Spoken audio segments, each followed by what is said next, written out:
Okay, well, look at the picture. Yes. Albin is very stiff looking, and I've got my arms crossed like I am here. I just had a meeting with him. Yeah. An hour and a half. Albin I've known for 26 years. I met him when he was with Adam Damaci when I came here at the beginning. I met him within my first 2 or 3 weeks in Kosovo. And when I've come to Kosovo, I've always wanted to see him. I've seen him often. I saw him in Washington a year ago.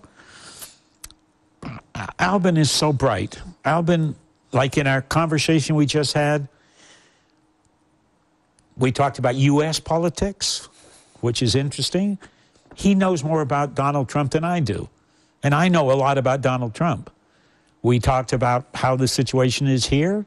Again, obviously, he knows so much more about what is happening here, what is happening in Europe, what is happening at NATO. He is terribly well informed and can, in a very articulate way, tell me what he's thinking. And I have seldom disagreed with what he has been telling me, or I've seldom been critical of what he has done as prime minister. In fact, I can't remember anything. When people have called me up to say, oh, you know, the United States is, or EU are criticizing the prime minister of Kosovo because he's done this or he's done that, I have always been totally shocked because, in my opinion, he's been doing a good job, a very good job. And, you know, when I hear, oh, well, he's not even Kosovar, he's from some other place, and he's being difficult with the EU or he's being difficult with the United States, it's their fault. It's not his fault. I think he's doing, I have been in agreement with what he's doing in terms of North Mitrovica and what he's doing with license plates, what he's doing with invasions, yep. And in what he's doing in terms of the dialogue.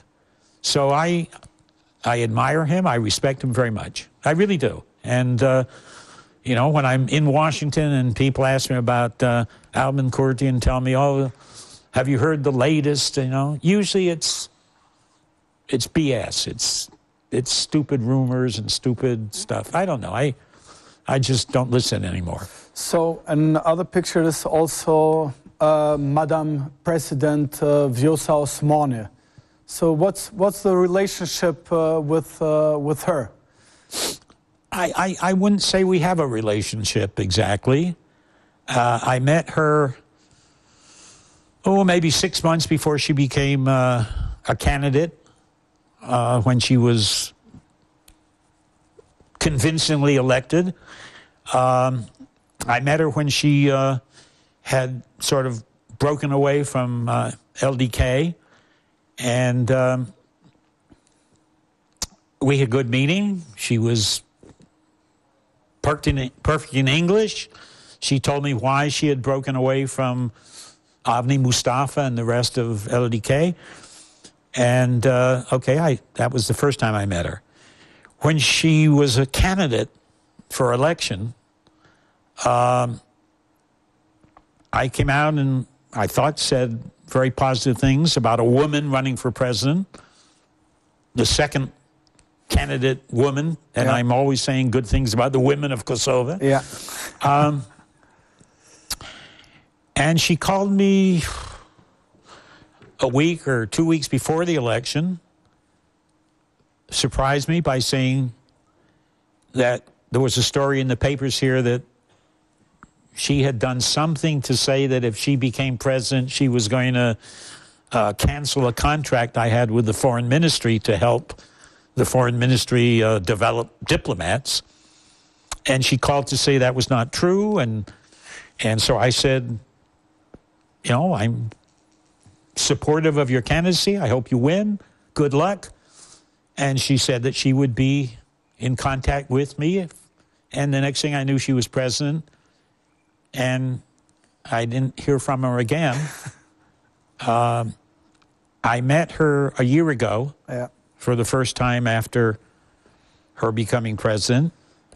I was here with my now fiancée, Daisy, the third Daisy in my life. And we had an appointment to see her, and we went to see her at the presidency. And unfortunately, after 2 or 3 minutes, she was told she had an appointment or she had to fly someplace. So I only saw her for a couple of minutes. And that's the only contact I've had with her. Some comments on Behçet Paçol and your relation to him. I met him in 2002, 2003. I went to Lugano, Switzerland. I was told this was a man from Kosovo who had made a lot of money in his businesses, and that I should approach him and see if he would help with a donation to an American university here. And I went over there, and he treated me like Kosovar Albanians all treat me, only he had a beautiful hotel and put me in the presidential suite, and really couldn't have been kinder, and also could not have been more generous in terms of helping the American University of Kosovo become the institution it is today. And over the past 20 years, 22, 3 years that I've known him, he's always been extremely kind to me whenever I've gone to see him. Over the years, I've, had dinner at his house many times. I've met his family. I know his wife, Masha. As I say, we have a personal relationship. When Behçet got into politics here, I think back then it was just what I was trying to help Vetvidosje. Yeah. Trying to help them become a political party, trying to help them get into election politics, because I thought they represented something that Kosovo needed, which was a left-wing, young party that was being criticized by the American embassy, for instance, and wouldn't talk to them, wouldn't talk to Albin Kurti. At the same time, Behçet was also getting into politics, and he formed a party. And I think either he didn't understand or I didn't understand that our personal friendship should not be influenced by what we were doing in politics. Behçet was trying to get his party going, and I was going out saying positive things about Vetvidosje. So we had a period there where, we didn't see each other as often as I would have liked. In the last few years, we've seen each other. Once I went to see Behçet in New York, and he, let's have lunch, Walker, and he showed up with Hashim Thaçi. He was always trying to get me to be a little less critical of Hashim Thaçi. I don't know. We have what I consider a very positive relationship. Perfect. And, I hear criticism of Behçet in terms of politics, and I get upset by that. He's a very patriotic and a very generous person when it comes to Kosovo. He's very proud to have been president at one time. Last but not least is Ramush Haradinaj. Oh, okay. So what's the relationship with Ramush? You don't have a picture? Oh, you do have a picture. Okay.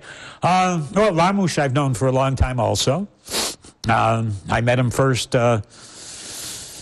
as a politician and one of the leaders, a KLA hero and all that kind of stuff. I came here when he was prime minister the first time. He had been named prime minister just a few days before, and I went to see him to call on him. And he told me he was heading for The Hague. He had been indicted in The Hague. So he was going, he volunteered. He gave up his prime ministership to go to The Hague, as did Thaçi later. Again, something I admire in Kosovars. I don't admire the Serbs who have been indicted in The Hague. They've been dragged out kicking and screaming. These guys immediately went to The Hague and faced the tribunals. I haven't met him that often when I've come back. When he formed the party, the AAK, I still see him when I can. When he was confined in France, I was asked if I would give a speech at a big rally in front of Skanderbeg's statue here in Pristina, and I got up, much to my surprise, in front of 15,000 people, and I was able to say nasty things about France and how unjust it was that they were confining him in Basel, was it? Where it was? Anyway, I haven't spoken to Ramush much since then, and lately I'll tell him what I'm trying to do, and usually he says, Walker, let me suggest what you should be doing, and he'll give me some advice. And so we have a different relationship now.